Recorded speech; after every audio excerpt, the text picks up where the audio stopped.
Thank you. Can you put me on down there? Well, is it okay if I stand on the floor? I feel quite comfortable by standing down here rather than out there. Good morning, my name is Michael Arentsen. I represent the Danish Energy Association. We're just a brief introduction to our organization. We're a business association covering actually the entire value chain from network operators, DSOs, to suppliers, to generators. The only link in the chain that we do not represent is the TSO level.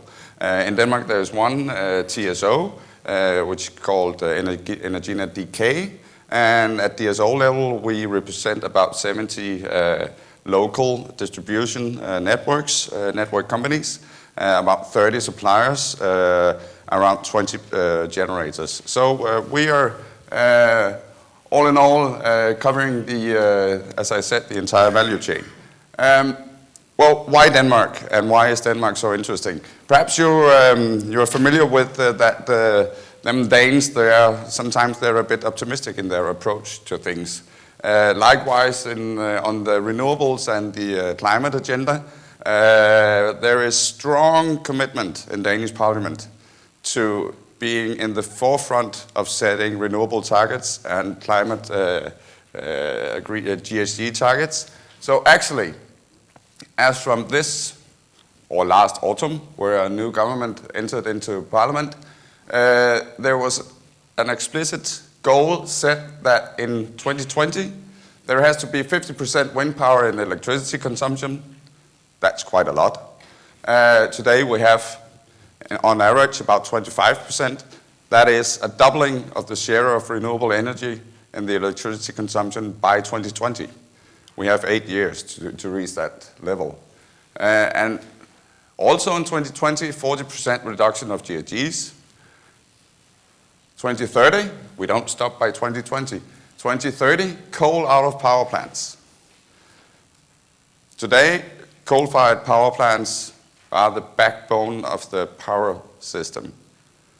So we have 18 years to make the transition from backbone based on coal to backbone based on wind. That's quite a challenge. And 2035, 100% renewable energy in electricity and heating sector, and I guess the format has erased the last target, which is 2050. We have to have a total of 100% renewables in the entire energy consumption. So that's the goal, and they're not even visions. They're committed targets. So this is the picture that we're looking into in 2050. This is the wind production, wind capacity production in 2010, where you see these fluctuating power production levels from wind. And in the diagram you also have consumption. When we move towards 2050, this is a massive headache for a TSO. Managing to balance out this system is quite a challenge. And the DSOs, excuse me, there's something wrong with the format here. It's in 16.9. Can you try to do something about it? Just a sec.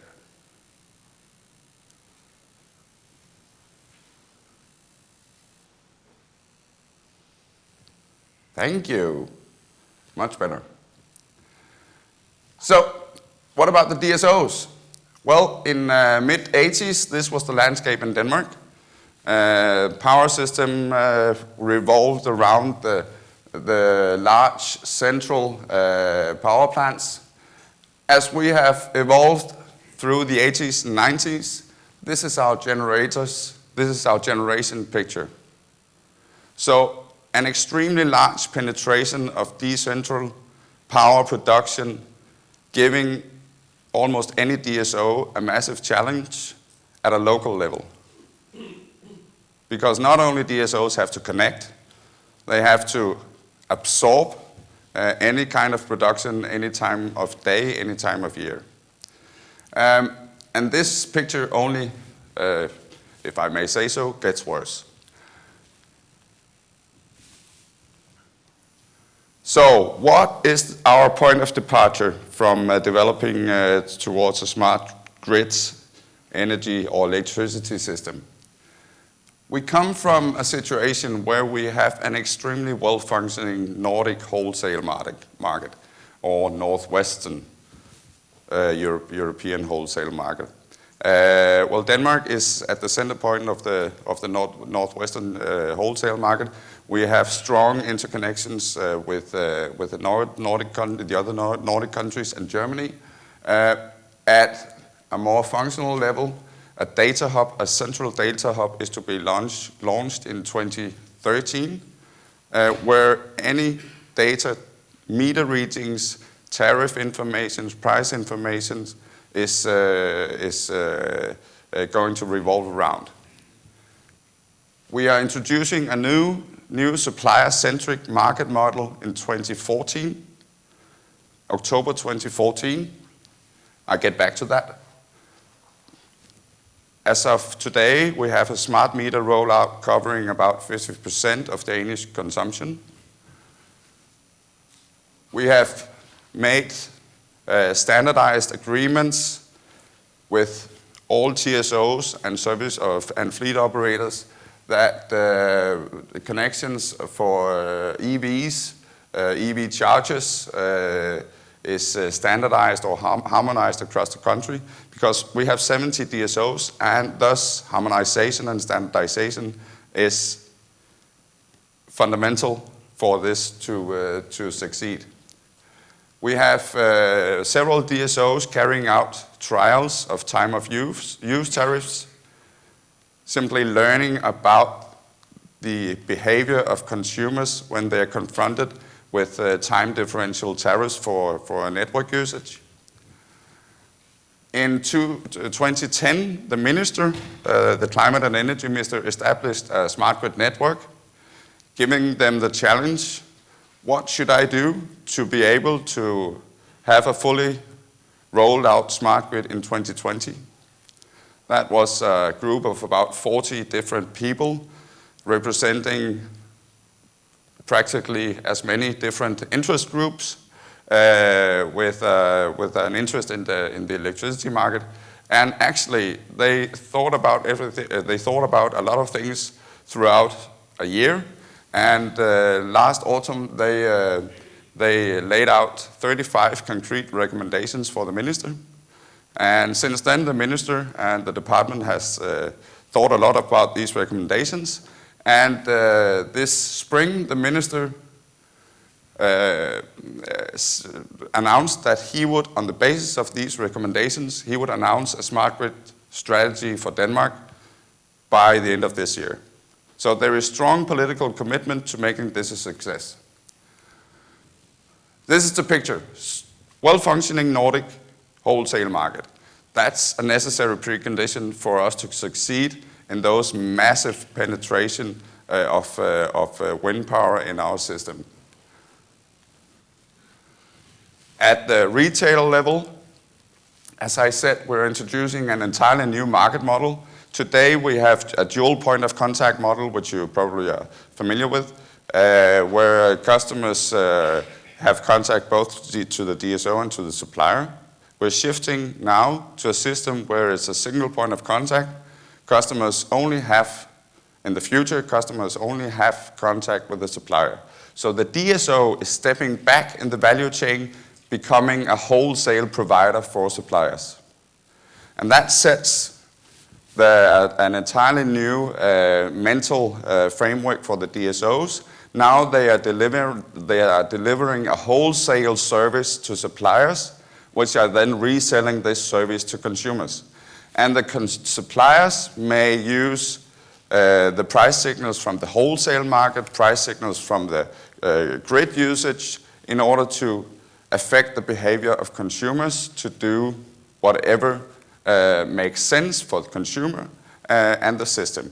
So the idea is that this is going to be consumer driven. Any consumer should have the correct marginal price signals to act in a way that optimizes the entire electricity system, both generation and network usage. This is the landscape of smart meter rollout. Currently, we're negotiating with the government about the remaining 50%. What should be the terms and conditions and regulatory preconditions for the DSOs that haven't yet rolled out smart meters to engage in a plan that says, well, let's have 100% rollout of smart meters in, say, 2018. A lot of DSOs have already rolled out smart meters, and of course, the investments made there also have to be robust in a future regulatory setup. So negotiations are actually going on these days between our organization and government in laying down the exact future regulatory framework for the rollout of smart meters. And this is an issue which the Commission has a great interest in. Actually, this October, any member state should have submitted a cost-benefit analysis to the Commission. I think 3 member states did so. And very pragmatically, the Commission said, well, we didn't receive anything, so we set a new plan, saying that, well, then you have to do it next year. Just a remark, but smart meters is one thing. The fundamentals for hourly billing is another. Smart meters are, in itself, not that smart. The smartness comes from hourly metering, hourly billing. That's the preconditions for providing the right price signals to customers. So, what did the smart grid network say to the minister? It's actually formed in 6 main recommendations, and I'll just briefly go through them. First, in order to mobilize demand response, we have to have a legal framework that gives DSOs the opportunity to set time of use tariffs. Historically, that has been quite difficult in Denmark, because actually in legislation it was pointed out that tariffs should be, or the consequence was the tariffs should be set as a flat rate tariff. But now, or as from 2014, DSOs have the opportunity to set time of use tariffs. That is for grid or network usage.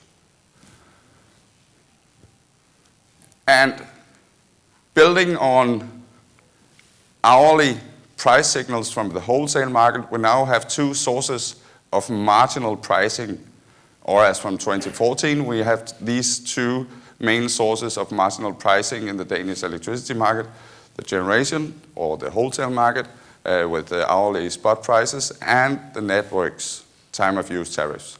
So actually now the DSOs have the opportunity to think in consumer behavior as an alternative to investing in physical network components.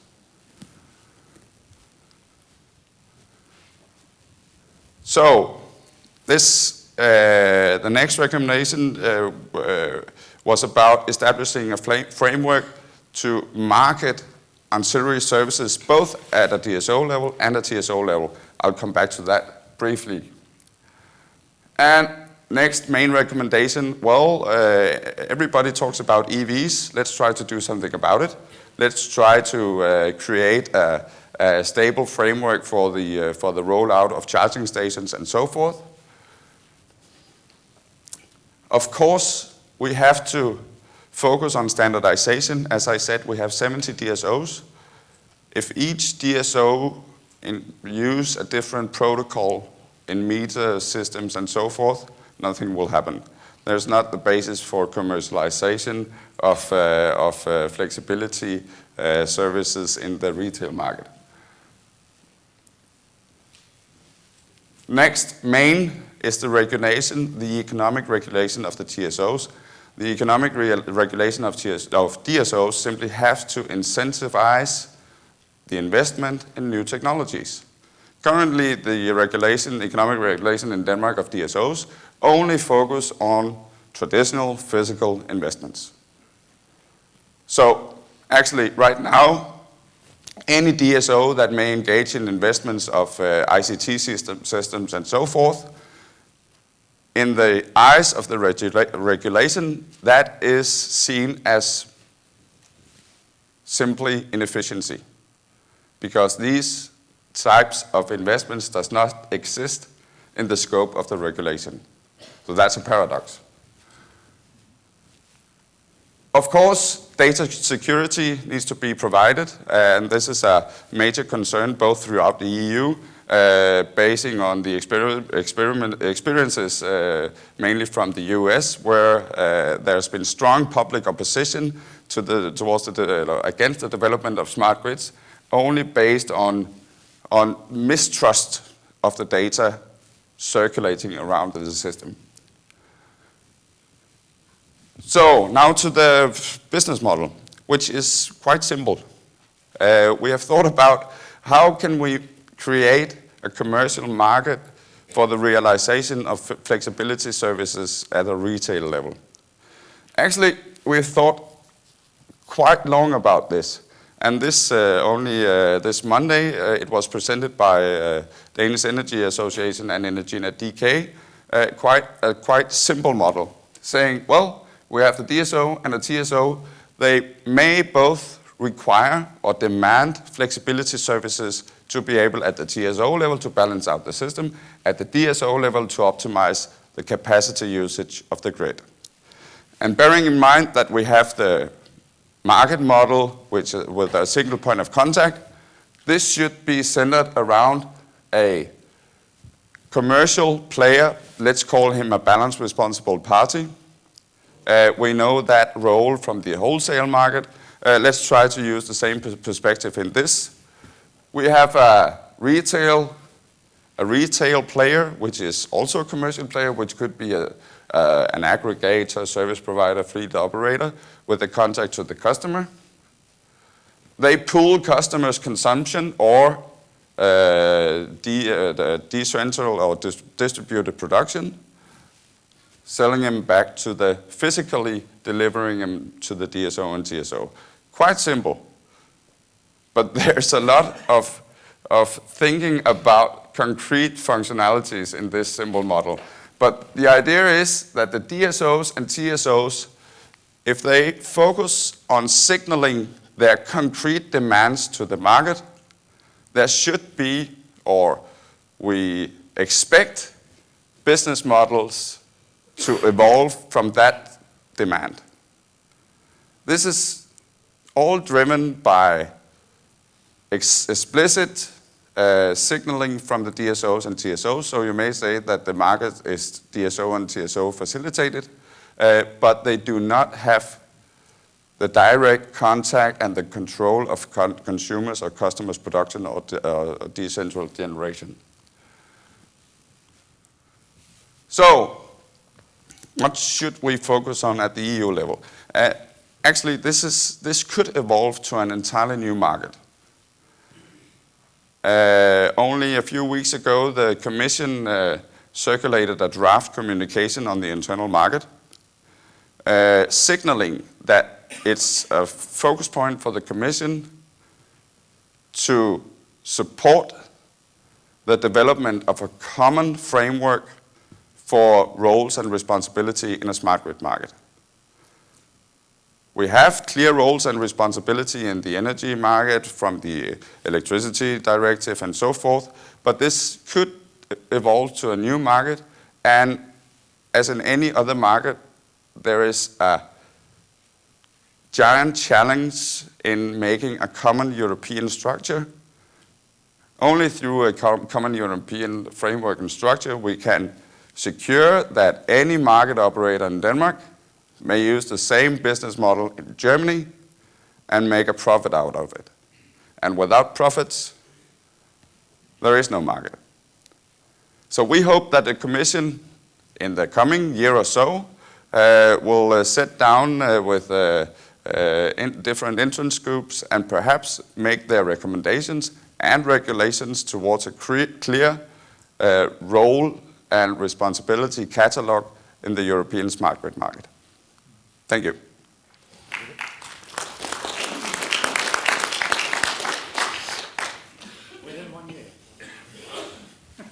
Actually, the Commission has set down a task force, or 3 different task forces that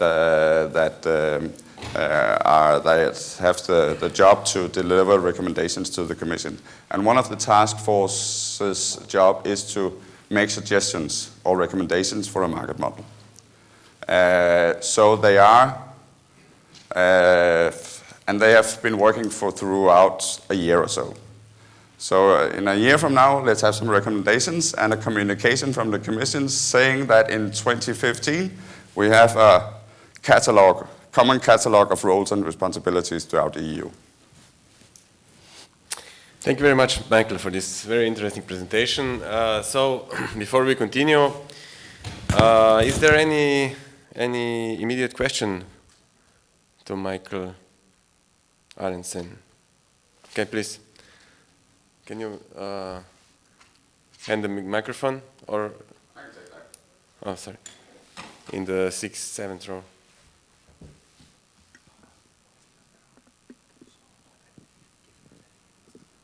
Please, can you tell to us something, how you include the customers in this process, and if you have some new tariffs based on hours, based on minutes, on what is new for customers?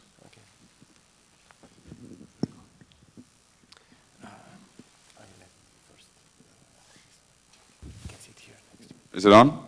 Well, this model is the focus of this model is to make direct agreements with the customers of allowing customers to supply their flexibility services to the market. But the bottom of it all is time of use tariffs. And as I said, we have there are an example. Dong Energy has been engaged in a time of use tariff trial with quite a large number of customers, and experiences are beginning to be gained now. But we're only in a trial period. But we expect that time of use tariffs may get us about 50% of the way. So the last 20% we have to have from an actual flexibility market. But my own gut feeling is that if we have the right marginal price signals, both from generation and network usage, the incentives for customers to act flexibly is going to be, or is potentially quite strong. And of course, you have to consider comfort levels and so forth. But let's try it out, and let's gain some experiences. But there are 8 or 10 DSOs that have actually carried out trials of time of use tariffs. But they are only gaining results right now. Thank you. A short question, please. Yes. Would that mean that within the network, different users on different areas pay different prices? Could mean that. But you have to consider that very carefully. You have to consider that extremely carefully, because how should a customer understand on one road that I'm charged another price than a customer in another road? That doesn't make sense. So when we're down on the very local level, say there is one radial or something that is reaching its limit, I would suggest that the DSO should get out the digging machines and lay down some thicker cables. We cannot avoid investing in infrastructure, but perhaps, or the idea is that we can push investments in front of us, push them out in time, and that's equal to profits.